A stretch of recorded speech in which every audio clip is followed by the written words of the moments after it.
c'est que nous savons que nous sommes plus que notre CV, mais pourtant parfois nous croyons que nous sommes moins que notre CV.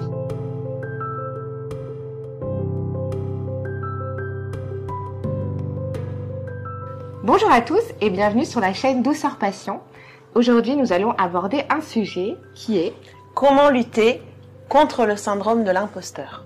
Alors déjà, le syndrome de l'imposteur, qu'est-ce que c'est réellement? Il s'agit en fait d'un phénomène psychologique où une personne doute de ses compétences, de ses talents, ou peut être dans une peur constante qu'on la perçoive ou qu'on la prenne un peu en flagrant délit, comme une sorte de fraude, malgré des preuves évidentes de ses succès, de ses réussites et de ses accomplissements. Maintenant que l'on a défini le syndrome de l'imposteur, il faut encore pouvoir le reconnaître. Donc voici quelques signes courants. Par exemple, vous attribuez vos succès à de la chance plutôt qu'à votre talent ou à votre succès, à votre travail professionnel. Vous avez peut-être aussi peur que les autres pensent que vous avez moins de compétences que ce que vous paraissez réellement. Ou alors, tout simplement, vous minimisez tout ce que vous réalisez, vous accomplissez, et vous pensez que vous ne méritez pas le succès que vous avez rencontré. Dans le monde professionnel en particulier, on nous a habitués à montrer la meilleure facette de nous-mêmes. D'ailleurs, on se présente toujours de la même façon, c'est-à-dire à travers notre CV. Et donc, dans ce CV, il y a nos compétences, nos qualités, nos capacités, mais il n'y a pas réellement notre personnalité.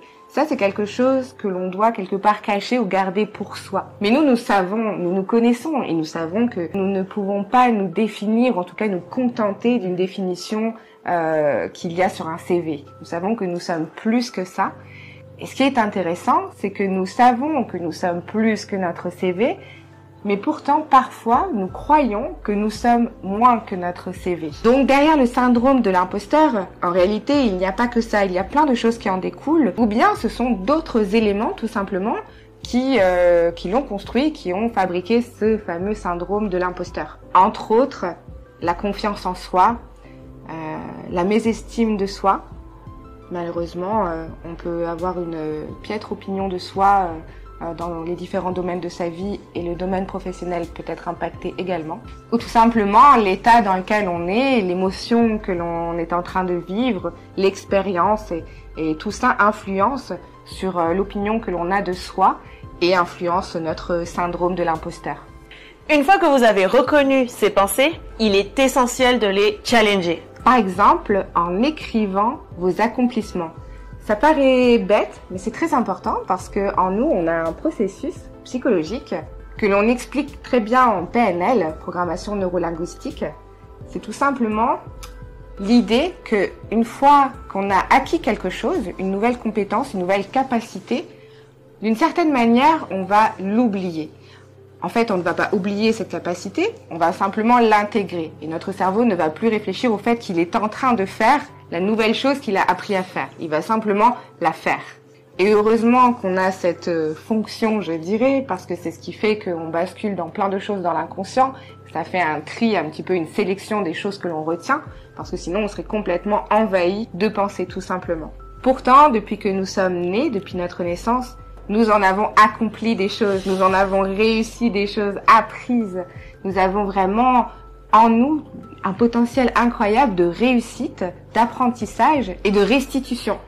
Pourtant, on a tendance à oublier tout ça et à se focaliser uniquement sur les choses qui nous restent encore à apprendre, les nouvelles compétences à développer ou les choses que l'on n'arrive pas à faire. Et cela participe à la sensation, au sentiment de syndrome de l'imposteur que l'on a. C'est pourquoi les écrire et vraiment les regarder, les lire écrits noir sur blanc, les re-regarder régulièrement et remuscler un petit peu son souvenir, ses pensées via tout ce qu'on a déjà accompli, ça va permettre de nourrir l'autre partie de nous qui sait qu'elle a cette capacité d'apprentissage et de réussite mais qui l'a oubliée. Il y a autre chose que vous pouvez également faire pour lutter contre ces pensées un petit peu automatiques. Il suffit tout simplement d'en parler. Parlez-en à vos amis, à des mentors, à des gens de confiance que vous savez qu'ils auront une vision objective sur votre travail, qui pourront vous apporter un regard plus proche de la réalité et qui pourront conforter sur votre talent, sur votre travail, sur la réalité de votre succès.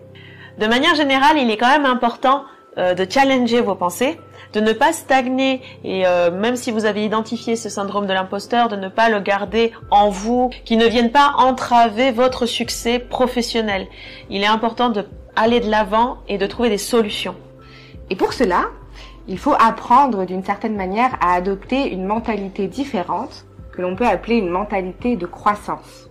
Accepter l'échec. Oui, je sais, cette phrase pique un peu. En fait, c'est une autre façon de voir les choses et c'est plutôt de se dire que les défis sont une opportunité plutôt que des menaces. Et voir l'échec, en fait, comme une partie du processus d'apprentissage et non comme une réflexion sur votre valeur personnelle. En résumé, ne pas se confondre avec nos succès, nos réussites ou nos échecs. Se dire simplement que c'est notre expérience de vie et que c'est une partie de nous, mais que ce n'est pas entièrement notre identité ou notre personnalité. Et juste ça, déjà cette petite phrase, vous pouvez vous la dire, vous la répéter, vous verrez, ça va changer beaucoup de choses dans votre vie. C'est valable pour bien des parties de nous, la partie émotionnelle, la partie mentale, la partie physique, la partie de nous qui croit en nous, la partie de nous qui se dit « je n'y arrive pas, c'est pas pour moi, je ne vais pas y arriver ». Toutes ces choses-là, dont le syndrome de l'imposteur fait partie, se dire régulièrement quand il y a quelque chose qui coince « ah, mais ce n'est pas moi ». C'est une partie de moi. Il y a une autre astuce qui peut vraiment faire la différence et vous apporter du boost et de la confiance en vous, c'est de célébrer les petites victoires. C'est d'ailleurs un sport que l'on pratique régulièrement chez Douceur Passion. Ça vous apporte la preuve que vous avancez, que la totalité de vos efforts mène quelque part et vous apporte des compétences supplémentaires. Ça veut dire que la prochaine étape sera moins difficile, que cette petite victoire va mener encore à une petite victoire et ainsi de suite jusqu'à avoir votre objectif final en ligne de mire, voire même l'atteindre.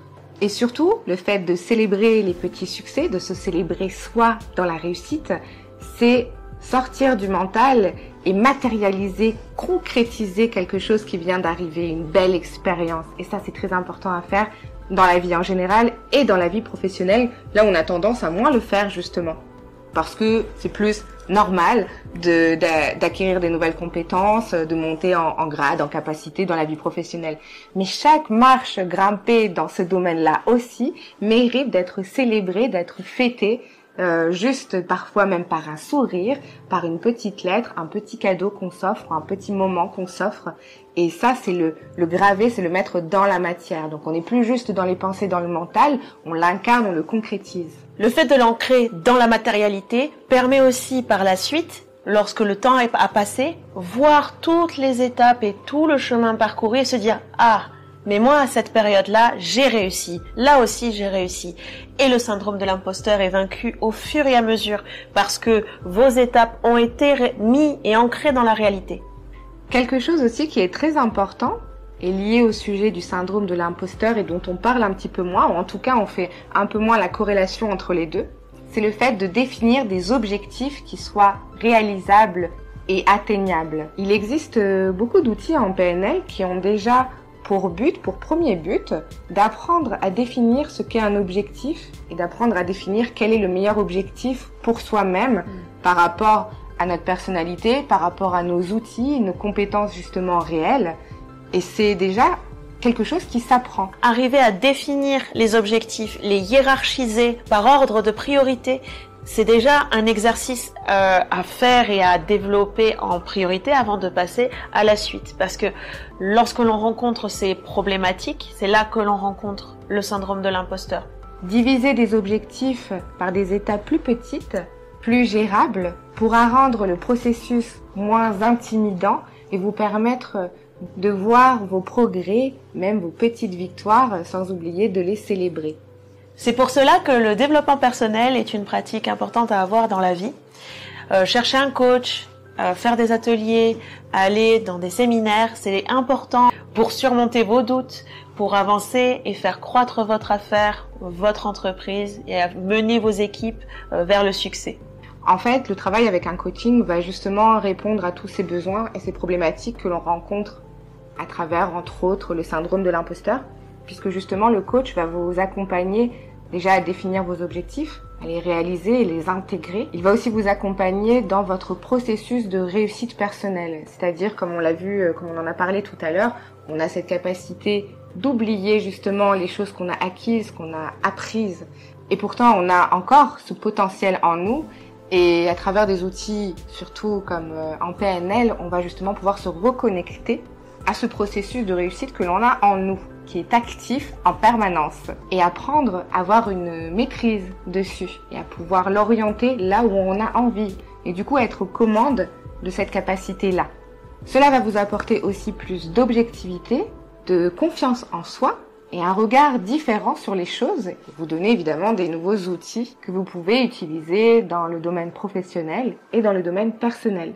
Les ateliers sont aussi un moyen très efficace de surmonter en groupe, en équipe, ce syndrome qui peut parfois freiner votre vie. Chez Douceur Passion, nous avons des séminaires, des ateliers qui vous permettent non seulement de lutter contre le syndrome de l'imposteur, mais également vous apporter des outils puissants, vous permettre d'atteindre des objectifs concrets avec des dates définies et même aller au-delà de votre réalisation professionnelle et personnelle.